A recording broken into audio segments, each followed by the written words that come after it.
வணக்கம் அக்கா. வணக்கம்மா. இட்லியா பூரியா பொங்கலா என்ன இருக்கு, எதையாவது கூடு. நீ என்னமோ சாப்பிட வந்த மாதிரி இட்லி பூரி பொங்கல்னு பேசிட்டு இருக்க. பொறணி தானே பேச போற? பொறணி தான் பேச போறேன், இருந்தாலும் ஏதாவது வாயில போட்டுக்கிட்டே பேசலாமே தான், அது ஒரு சுவையா இருக்கும்ல. நீ வந்த கதைய சொல்லு, அதோட வேண்டாத கதையெல்லாம் பேசாத. என்ன சொன்னாலும் நீ முட்டு கொடுக்க தான் போற. சரி, இன்னொரு விஷயம் கேள்விப்பட்டேன். என்ன அது?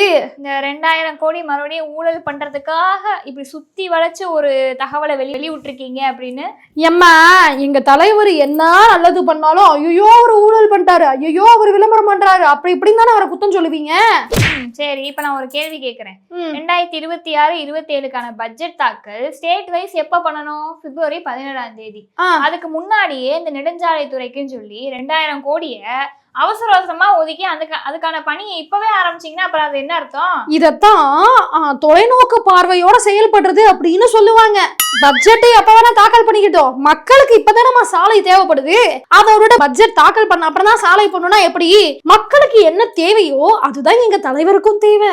அது இந்த 4.5 வருஷமா உங்க கண்ணுக்கு தெரியல, இப்ப கடைசி நேரத்துல தான் கண்ணுக்கு தெரியுதோ? இங்கதான் எங்களுக்கு சந்தேகமா வருது. எம்மா, 4.5 வருஷத்துல இந்த மக்களுக்காக பண்ணாதது கிடையாது. என்னென்னமோ பண்ணிருக்காரு, அதெல்லாம் உங்க கண்ணுக்கு தெரியாது. அது செய்யல, இது செய்யல, அது செய்யல, இது சொல்லணும், குறை மட்டும் பேசுங்க. என்ன பண்ணிருக்காரு கொஞ்சம் சொல்லு பாப்போம். எல்லாமே பண்ணிருக்காருமா. அதான் என்ன பண்ணிருக்காரு? 1 2 இருந்தா இதுங்க அதுங்கன்னு சொல்லிடலாம். 1000 விஷயத்தை எப்படிமா பட்டியல் போட முடியும்? ஒண்ணுமே இல்லங்க, அதனாலதாங்க இப்படி சமாளிக்குது இந்த அம்மா. சரி, அதை விடு. இந்த வாக்குறுதி லிஸ்ட்ல இவ்வளவு கொடுத்தாங்களே, 500க்கு மேல வாக்குறுதி, அதுவே நிறைவேற்றல, பண்ணிருக்காருன்ற இந்த இன்னொருத்தர் உங்க கட்சி சேர்ந்தவர், கட்சியில நிர்வாகியா இருக்காரு, அவர் என்ன இப்ப திடீர்னு என்னென்னமோ பேசிக்கிட்டு இருக்காரு. என்ன அது? அதாவது நாங்க எவ்வளவு வலுவான கூட்டணியா இருக்கோம் அப்படின்னு நாங்க தினமும் சொல்லிக்கிட்டே தான் இருக்கோம். உங்க கூட்டணியே நீங்க கலட்டி விட்டுருவீங்க போல இருக்கு. நீங்க உங்க தலைவர் கூட என்ன சொன்னாரு? நாங்க 2026ல ஆட்சி அமைக்கும் போது கூட்டணி ஆட்சியா இருக்காதுப்பா, சட்டப்பேரவையில நாங்க தான் இருப்போம் அப்படின்ற மாதிரி ஸ்டேட்மெண்ட் கொடுத்திருக்காரு. இது கூட்டணிக்கே செய்யற துரோகம் இல்லையா? நாங்க இப்படி சொன்னாலும் கூட எங்களை விட்டு போகாம 4-5 பேரு தலைவரே எங்க தலைவர் தானே சுத்தி சுத்தி வராங்க. அந்த அளவுக்கு நீங்க கொஞ்சம் பெரிய பிஸ்கட்டா கொடுத்துட்டீங்க போல இருக்கு, அதனாலதான் வர்றாங்க போல இருக்கு. என்னமோ நாங்களே அவங்களை அடிச்சு பத்தி விட்டாலும் ஐயோ எங்களை சேர்த்துக்கோங்க, சீட்டு கூட வேணாம், உங்க கூட்டணியில இருக்கோம், இந்த சமூக நீதி கூட்டணியில நாங்களும் ஒரு அங்கமா இருக்கும் அப்படின்னு எங்களை நம்ம தேடி வந்துட்டு இருக்காங்க. சரி, உங்க கூட்டணியை மட்டும் பாத்தீங்கன்னா உங்க கூட்டணியை மட்டும் பார்த்துட்டு போகணும். அதனே எங்க கூட்டணியை நேஷனல் டிசீவர்ஸ் அலையன்ஸ் அப்படின்னு சொல்றீங்க. என்டிஏன்னு ஒரு அலையன்ஸ் வச்சிருக்காங்களே, அதுக்கு நான் வச்சிருக்க பேரு தி நேஷனல் டிசீவர்ஸ் அலையன்ஸ், தேசிய துரோகிகளின் கூட்டணி. ஆமா, இந்த நாட்டையும் அழிக்க வந்த அந்த அந்நிய சக்தி தானே உங்க கூட்டணி, அதனால அப்படித்தான் சொல்லுவோம். நாட்டையே அழிக்க வந்திருக்கோம். ஆமா, உங்க கையில நாட்டை கொடுத்தா நீங்க நல்லா பாத்திருப்பீங்க. எங்க கையில மட்டும் நாட்டை கொடுத்து பாருங்க, இந்த கீழே கடைசியில இருக்கு பாத்தியா மேப்ல தமிழ்நாடு, அப்படியே அறுத்து அப்படியே மேல வச்சிருவாரு தலைவர். நவோதயா பள்ளி இன்னும் ஏன் இங்க வரல தெரியும்ல? எம்மா, இதெல்லாம் உனக்கு தேவையில்லாத கதை, சும்மா அதை இதுன்னு எல்லாத்தையும் இழுத்து பேசிட்டு இருக்காத. சொல்ல வந்த கதையை சொல்லிட்டீல? சொல்லிட்டேன், ஆனாலும் நீ முட்டு கொடுக்க தான் செய்யற. நான் வரேன் நாளைக்காவது, ஏதாவது கொஞ்சம் நல்ல பெரிய செங்கலா எடுத்துட்டு முட்டு கொடுக்கறதுக்கு. நீ கிளம்புமா, நாங்க பாத்துக்கிறோம் செங்கல்லாம் இங்கெல்லாம். வணக்கம். வணக்கம் தம்பி. பாத்தியா, உன்னமே நானும் பொட்டு வச்சிருக்கேன். எப்பா, தமிழ்நாட்டுல இருக்க 3/4 பேர் பொட்டு வைக்கிறாங்க, இதுக்கு என்ன உன்ன மாதிரி வச்சிருக்கேன்னு எல்லாத்தையும் போய் சொல்லிட்டு இருப்பியா நீ? சொல்லுவோம்ல. சரி, என்ன சொல்ல வந்த அதை சொல்லு, அதை விட்டு இதெல்லாம் பேசிக்கிட்டு இருக்க. ஏதாவது பொறணைன்னு இருக்கான்னு கேட்கதான் வந்தேன். நீ சொல்லு, நீ தான் வழக்கமா அவுத்து விடுவியே, நீங்க என்ன என்கிட்ட கேக்குற? என்னத்த அவுத்து விட, இந்த தூய்மை பணியாளர்கள் போராட்டம் பண்ணாங்களே, ஆமா, கோரிக்கை நிறைவேற்ற சொல்லி ஏதாச்சும் பண்ணீங்களா? என்ன ஏதாச்சும் பண்ணீங்களான்னு கேக்குற? வார்டுக்கு வார்டு அவங்க ஓய்வு எடுக்கிறதுக்கு ஓய்வு வர கட்டி விட்டுருக்கோம், அதெல்லாம் பத்தாதுன்னு எல்லா ஊர்லயுமே அவங்களுக்கு காலை உணவு கொடுக்குறோம். அதுவும் எங்க தலைவர் போட்டோ போட்ட பைக்குள்ள டிஃபன் பாக்ஸோட கொடுக்குறோம். அந்த சாப்பாடு உங்க கடை சாப்பாடு மாதிரி இருக்காமே. என்னப்பா சொல்ற, அவ்வளவு நல்லா இருக்கா? இல்ல, கரப்பாம்பூச்சி, பள்ளி, தேளு இதெல்லாம் விருந்து கிடக்கும் தம்பி. அவ்வளவு பேருக்கு சமைக்கும் போது தவறுதெல்லாம் ஏதோ 1 2 கடக்கதான் செய்யும், இதெல்லாம் ஒரு குத்தமா இல்லையே? அடுத்தடுத்து நடந்துகிட்டே இருக்கேன். எப்பா, தெரியாம நடந்திருக்கும்பா, இது இயற்கைப்பா. ஒரு விஷயம் ஒழுங்கா செய்ய முடியலன்னா ஏன் செய்யறீங்க? அவங்க கேட்ட கோரிக்கை நிறைவேற்றுங்கன்னா, காலையில சாப்பாடு போடுறோம், ஓய்வு வர கொடுக்குறோம் அப்படின்னு சொல்லி ஆகாத வேலையா பார்த்து அதையும் உருப்படியா பண்ண மாட்டீங்க. எதுக்கு இந்த வேண்டாத வேலை?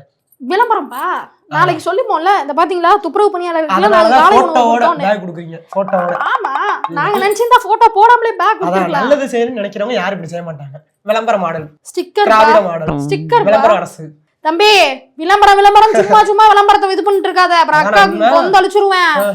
வருவீங்க எங்க போனாலும் உங்களோட தகராறாதான் இருக்கு. என்ன அப்படி என்ன தகராறு பண்ணி கிழிச்சுட்டோம்? தகராறுன்றீங்க. ஆளுக்கு வந்து இந்த தாவேக்காவுக்கு சின்னம் ஒதுக்குனாங்க, விசில் சின்னம். ஒரு நல்ல சின்னம் தான். அதை வச்சுக்கிட்டு நீங்க சும்மா இருக்கீங்களா?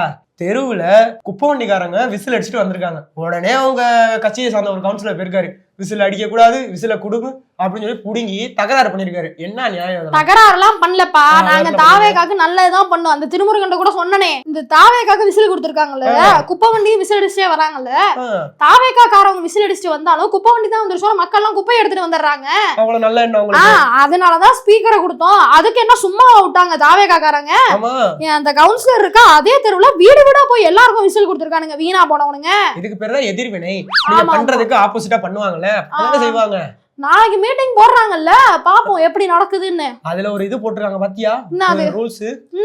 டிக்கெட் இருக்கு பாரு, நுழைவுச்சீட்டு, அது இருக்கிறவங்க மட்டும் தான் அனுமதியா, வெளியா யாரும் அனுமதி இல்ல.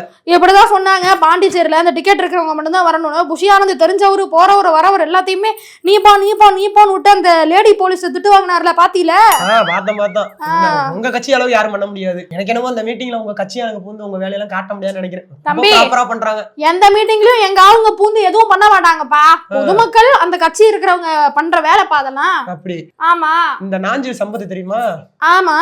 அவர் ஒண்ணு சொல்லிருக்காரு, கேள்விப்பட்டியா? அப்பா முன்னாடியே எங்க கட்சி சார்பா எங்களுக்கு பேசிட்டு இருந்தாரு, இன்னைக்கு அந்த கட்சிக்கு பேசிட்டு இருக்காரு, நாளைக்கே உங்க கட்சிக்கு வந்து பேசுவாரு. ஆமா, உங்க கட்சி சரியில்லைன்னு அங்க போயிட்டாரு போல. என்ன சொல்லிருக்காரு? லட்சணம் அவர் தெரிஞ்சு போச்சு. சரி, என்ன சொல்லிருக்காரு அத சொல்லு. காசு கொடுத்துலாம் நீங்க ஒண்ணும் ஜெயிக்க முடியாது, அப்படி ஒரு எண்ணம் இருந்தா அதை அழிச்சிருங்க, போக போக எங்களோட பிரச்சாரத்தை பாருங்க வேற லெவல்ல இருக்கும் அப்படின்னு சொல்லியிருக்காரு. தேர்தல் காலம் வருகிற பொழுது எங்கள் பிரச்சாரத்தை நீங்கள் எதிர்கொள்ள முடியாது.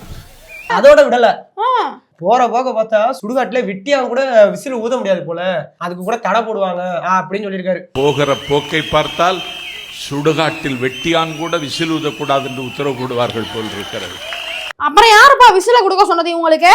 சும்மா வேற ஏதாவது கொடுத்துருந்தா கூட அவனுங்க பாட்டுக்கு அமைதியா போயிருப்பானுங்க போல. விசில கொடுத்து தெருவுக்கு தெரு விசில் அடிச்சுக்கிட்டே சுத்துறானுங்க. அதுக்குதான் சேப்பாக்கல இந்த கிரிக்கெட் நடக்குது பாத்தியா போட்டி, அதுக்கு கூட விசில் அலோவ் பண்ண கூடாது அப்படின்னு தடை பண்ணோம்ல.